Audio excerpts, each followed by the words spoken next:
Greetings everyone. This is going to be a quick tutorial of how to make a country style boule from a sourdough starter. Right now we're just gonna feed our established starter, which I've had for approximately 4 years now. If you don't have a starter, it's not too complicated. You can just take some regular flour, some water, mix it together to a peanut butter consistency, and just kind of feed it a little of both for 2 weeks probably, and you should have a healthy bubbling starter. So like I said, we're just gonna bulk up a starter here. I pulled this out of my fridge last night, and now it's 1 o'clock in the afternoon. It's a little want for some love right now. It's a little loose, so we're going to make a really nice starter out of this so we can make the first step of our country style boule today. It's going to be approximately a 2-day process. I'm going to build a starter, throw it in this mason jar so we can kind of see like how well it does over the course of the day while I'm at work. So I'm going to take a little of my established starter here. It's a little loose, but it should be fine. And take some of that. We're going to take some nice clean spring water. Just going to mix this up. Let it get all that water in there.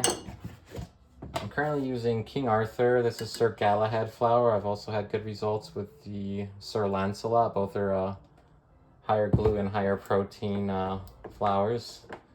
They're not bleached, they're not bromiated, so they're a nice base for a good healthy bread with as little ingredients as we can have. This is a real quick and dirty process. We're just gonna get this to like a peanut butter kind of consistency. I'm gonna plop it in this mason jar just so we can have a visual guide of how much this grows over the course of about a 10-hour day while I'm at work. So there we go right there. There's our starter. Approximately 200 mils, maybe less. We're gonna go to work and we're gonna check on this probably sometime after midnight. So it's gonna have a good 10 hours to establish itself.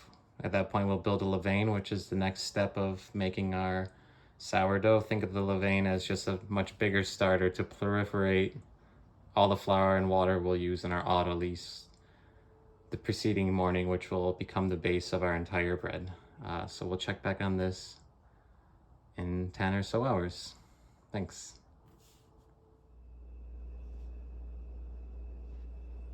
So hello there, we're back. I just got home from work, like I was saying earlier, so while it looks like it only took a few seconds, we're approximately 10 or so hours later. We are now up to, we look like we've doubled. We're at the 400 mil mark.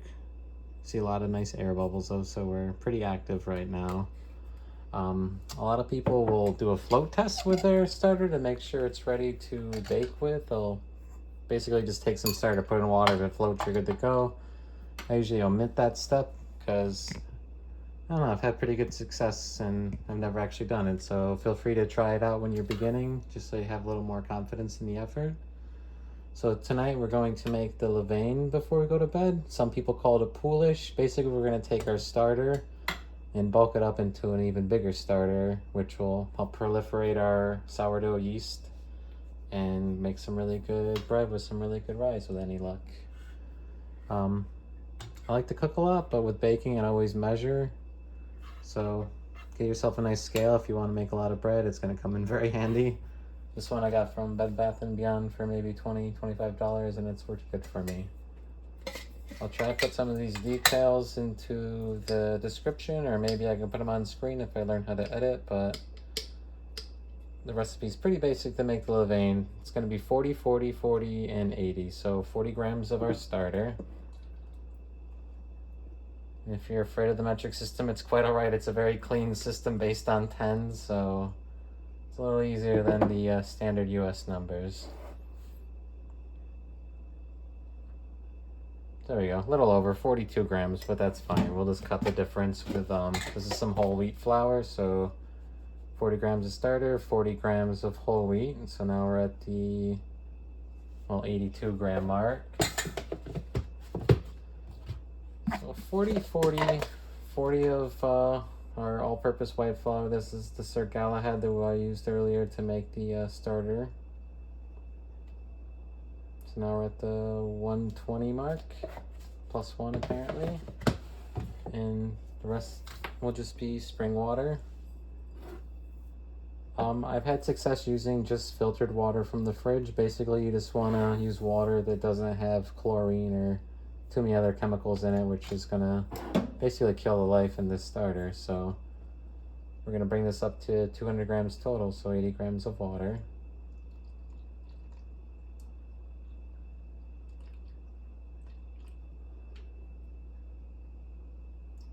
There it is.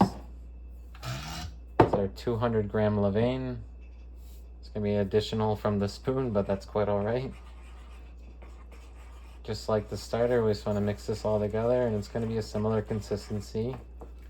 It can be variable given the time of the year and the temperatures outside and whatnot, but here's our nice poolish, aka our Levaine, which will go overnight. You might find you have a different time frame for all your baking, but there's a lot of variables, so just find a schedule that works for you, and going overnight works for me, so I usually just do that. And to prevent this from drying out, we're just going to cover it up with plastic. I know plastic's a little wasteful, but I'll reuse the same piece several times throughout the process, so at least I use it more than once. There we are for the evening, so 8 hours from now we'll see how that's looking. Nice and lively, I assume. You can see I fed my other starter and it got very active and it popped the top here. Some people like to close it. I just have this in a glass jar with a random plastic lid on it. It's not actually the same lid for the jar, but it allows for some breathing, and it's been fine for 4 years, so do whatever works for you, but I like that system. So it's good night for tonight, and we'll come back in the morning. Okay, so it's the next day. Here's our Levaine from last night. You can tell through the plastic, it's pretty live. Kind of like the starter, it's doubled in volume. It's developing pretty nicely. So now we're gonna make the Autolyse, which is the bulk of the flour, which we'll add this Levaine to. Once again, the recipe will be in the comment section, or we'll be able to go from there. So we're gonna add 750 grams of white flour.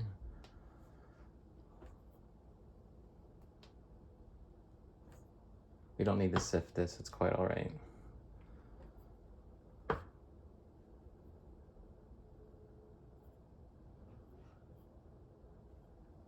Okay, now we're gonna add 50 grams of dark rye flour. You can always experiment with different ratios if you'd like. So now we're up to the 100 gram mark. And now we're gonna add 110 grams of whole wheat flour. And once again, this is just my recipe. There's plenty online for you to find. Our target weight for our flour right now is 910 grams. We'll adjust that later tonight though, as you always have to, just given the variability of temperatures outside and humidity. So there's all our Autolyse flour, 910 grams. We're gonna tear our scale out. Now we're gonna add 690 grams of spring water.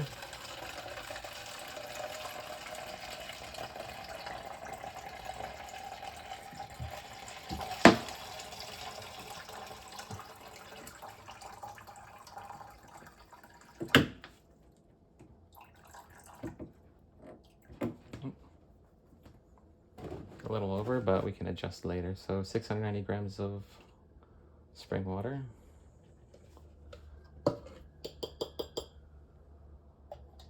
Tear out our scale one last time. And now we're going to do 18 grams of salt. This is kosher salt. I'd recommend not using iodized salt because it might have negative effects on the culture within our sourdough starter. Those are 18 grams of kosher salt. Let's clean our workspace.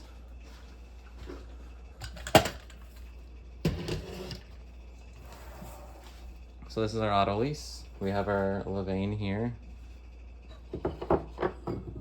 I like to combine all the water until you get to a shaggy mess stage. It's called, quote unquote, shaggy mess.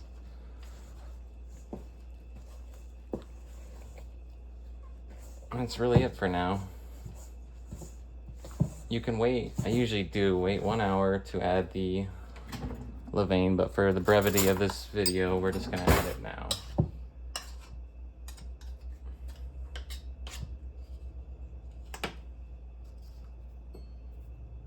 So now we have our Autolyse. We have our nice Levaine, our poolish.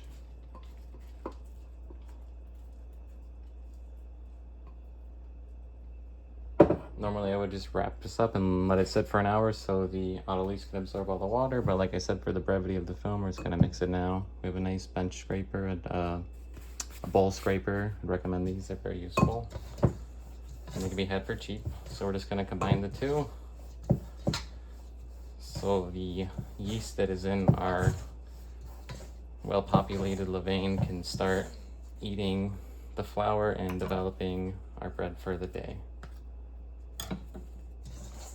You can come back and mix this periodically. I'll just leave it until I get home from work, which is going to be in over 12 hours. It's called our bulk fermentation stage. It might be a little overdoing it at 12 hours, but it works on my schedule, so you can work with whatever works with your schedule as well. So there we go. So this will be back in 12 hours. Okay, welcome back. So we survived another day of work. It's past midnight now, so this bread has been bulk fermenting for over 12 hours now. Once again, not necessary to go that long, but it's just what works for me with all my timing, with all my life going on, work and play and whatnot. So 12 hours.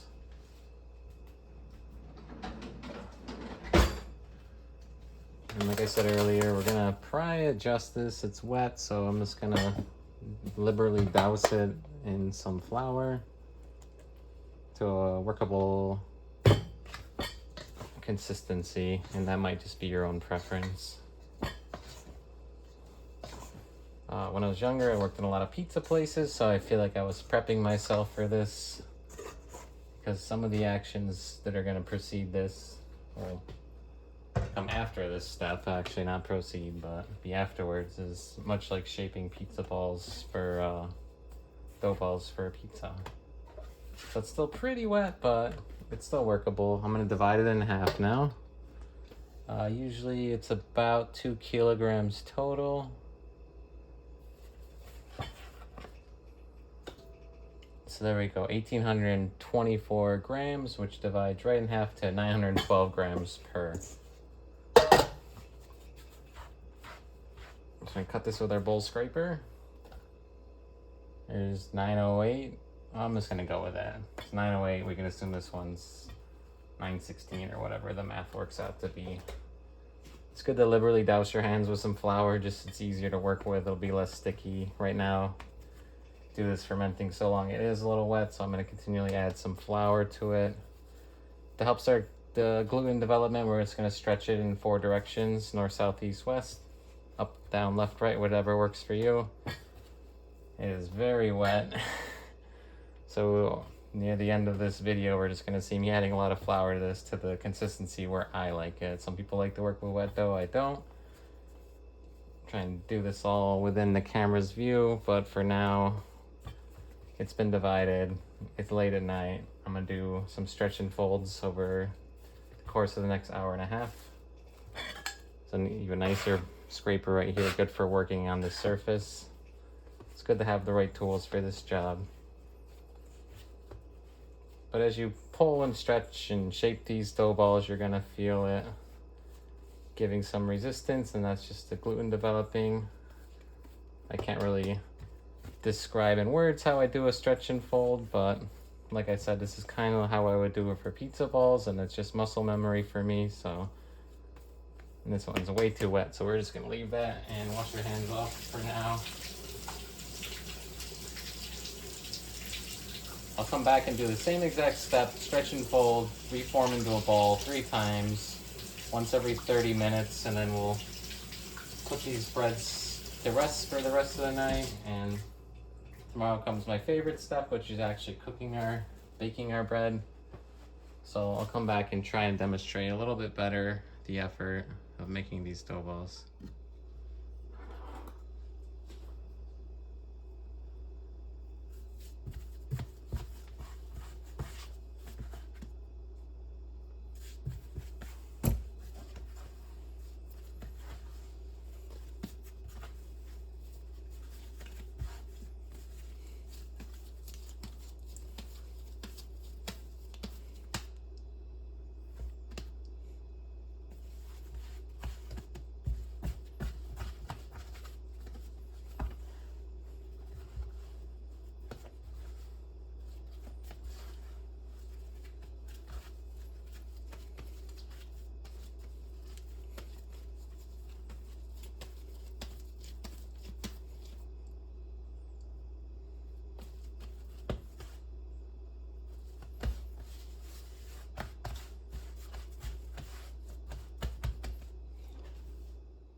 Okay, so this is our last stretch and fold here. I did a couple off camera. 30-minute intervals. I usually do 3, maybe 4 tops. I have these bowls I've just been using for a while now. One's a ceramic bowl a friend made, and another one's your standard Pyrex bowl. Lint-free towels that I just use multiple times. I just dry them out in the oven as it cools down.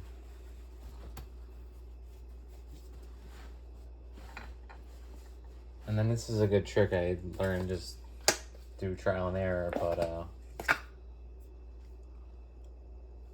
this is rice flour.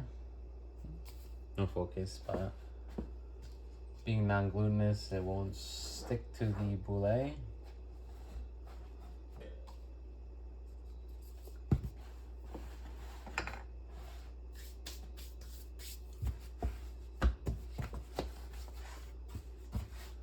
So it's one more stretch and fold here, and then we'll put these in the fridge overnight to proof. I found the cold proofing works pretty good, especially with variable temperatures outdoors. It always has good results for me. I just proof it overnight. So what you see, I do the north, south, east, west stretch, and then just kind of turn it upon itself and then shape it in the palm of my left hand, maybe your right hand if it works better for you, but so still a little tacky, but it'll be all right. Just a little extra flour, just seal it up. And here's where you form a nice bottom for browning in the oven. Just kind of cup the dough ball in your hands and drag it against the cutting board. You'll smooth out the area. It doesn't look perfect, but there's that. Drop it in there with the rice flour.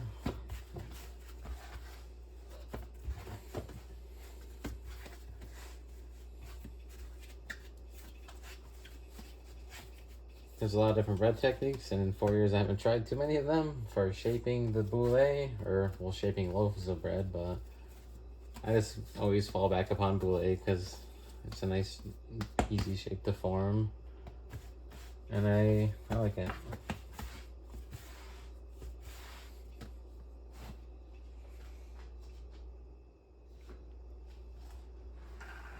So like I said, we're going to store these in the fridge overnight, so I just kind of generally tuck them. You're just trying to prevent them from drying out too much, but we'll brush them a little water tomorrow either way, so it'll be all right. These will proof overnight slowly in the fridge, which is kind of nice. It allows you to control the rise. So in the morning, we'll fire up the oven to 500 degrees Fahrenheit, and we'll bake these boule. It's kind of my favorite day of the whole process. The morning I wake up and bake fresh bread, fill the house with nice smells. Okay, so that's the best part. The favorite day of this effort is bake day. I have my oven cranked up to 500 degrees with a cast iron Dutch oven in it. I pulled my breads out of the fridge. They're cold proof, as they say, so I usually find the one that looks a little more proof, then I'll throw that one in first. They look about equal, so I guess it doesn't matter.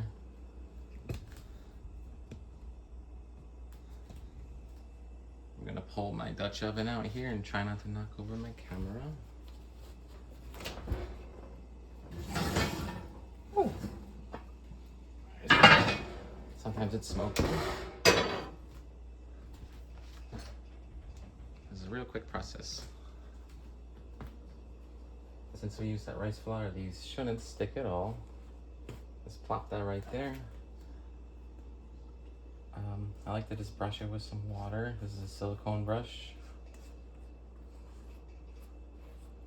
You can tell these rose pretty good overnight. They're nice and proofed. They're not perfectly shaped, but that's all right.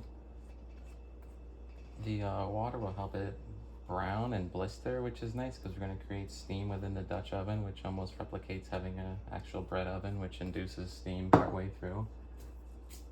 The bonus of adding water is that we can stick stuff to it like this everything bagel seasoning. This has salt in it too, and the salt makes for a really nice crust bite. Either a lame or a lame, I'm not sure how to pronounce it. It's basically a razor blade. I just cut an X. A nice deep X helps the bread to open as it rises. It controls the shape of the bread as it rises, otherwise it'll tear in maybe an undesirable way or maybe in a good way. So just a nice quick X. Just gently pick it up and we'll plop it in there.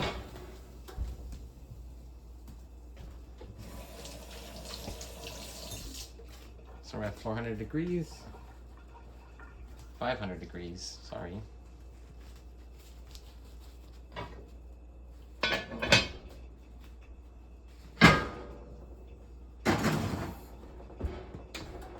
I'll set a timer, 500 degrees, at least in my circumstances, for 19 minutes with the lid on. We'll take off the lid and bake it for an additional 15 minutes, and then it's all set. So our first 19 minutes have passed. So we're just gonna pull this cover off and get a bit of steam. You can see it's risen almost to the top of there. So we're gonna put 15 more minutes on at the same temperature, 500 degrees.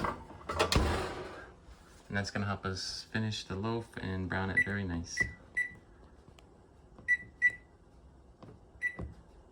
So back in 15. Okay, so our 15 minutes is done. So this first loaf is completely done. We're gonna pull it out.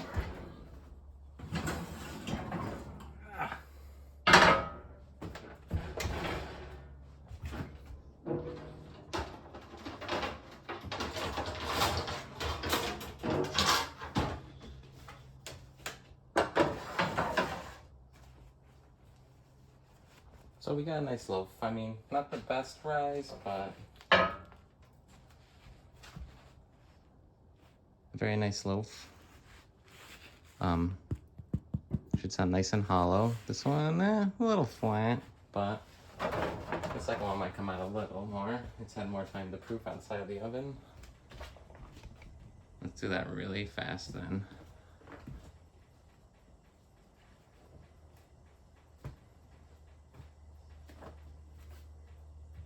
Give it a quick wipe of water. That helps get some nice blisters on the side.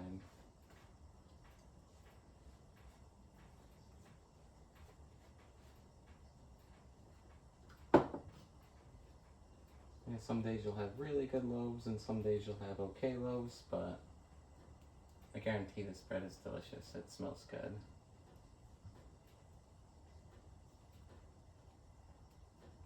I'm scoring an X here off camera a little. Cameraman and baker gotta do everything. Sometimes I'm wary that I knock a little air out dropping it as such. Some people do a more delicate effort with some parchment paper, cut out precisely, but this works for me. So another 19 minutes. Then 15 more, so 34 more minutes total, and we'll have our 2 breads after 2 days.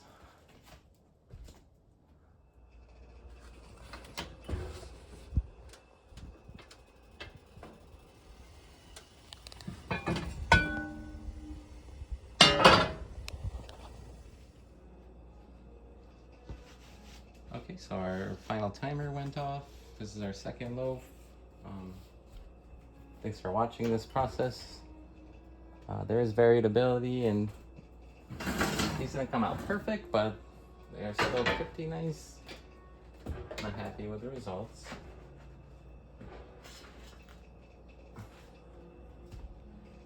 There's a second one, just plain. There's a quick score in there. Probably could have had a little more rise, but nice and hollow. I attempt to move my camera here gently.